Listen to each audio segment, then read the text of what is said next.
శ్రద్ధా కపూర్ కొత్త Hindi horror comedy cinema స్త్రీ 2 release అయి నిన్న సోమవారం కృష్ణాష్టమితో 12 రోజులు కంప్లీట్ అయింది. ఈ 12 రోజుల గ్రాస్ కలెక్షన్స్ చూస్తే ఇండియాలో ఇప్పటి వరకు ఈ సినిమా 495 కోట్ల గ్రాసు ఒకే ఇండియాలోనూ వచ్చింది. ఇంకో 90 కోట్ల గ్రాసు మనకు ఓవర్సీస్ నుంచి మిగతా దేశాల నుంచి వచ్చేలా టోటల్గా 12 రోజుల్లో స్త్రీ 2 సినిమా అక్షరాల 585 కోట్లు గ్రాస్ కలెక్ట్ చేసింది. ఇక అందులో జిఎస్టీ తీసేస్తే నెట్ కలెక్షన్స్ వచ్చేసి 420 కోట్లు ఉంది.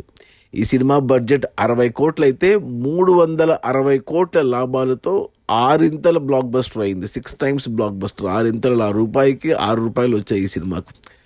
ఇది అద్భుతం అని చెప్పాలి. అంటే ఒక లేడీ ఓరియంటెడ్ ఫిలిము, ఒక చిన్న హారర్ కామెడీ సినిమా. స్టార్స్ ఎవరు లేరు, కేవలం Raj Kumar Rao, Pankaj Tripathi, Tamannaah Bhatia item song and Shraddha Kapoor. ఇక వరుణ్ ధావన్ గెస్ట్ రోల్లో ఉన్నాడు. ఇది ముంజియా, భేడియా అండ్ స్త్రీ 4 సినిమాటిక్ యూనివర్స్లో వచ్చిన 4వ సినిమా.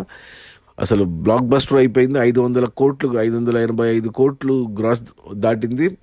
420 కోట్లు నెట్కి వచ్చింది. సో నెట్ కలెక్షన్స్ 500 కోట్లు ఈజీగా దాటేస్తుంది ఈ వారంలో. సినిమా ఇక ఎంత దూరం వెళ్తుంది, గ్రాస్లో 700 వెళ్తుందా అనేది చూడాలి.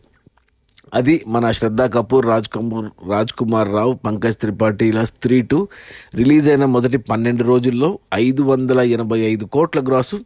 అందులో నెట్ కలెక్షన్స్ వచ్చేసి 420 కోట్లు. సినిమా బడ్జెట్ 60 కోట్లు అయితే 360 కోట్ల లాభాలతో cinema 6 times blockbuster. Okay, bye.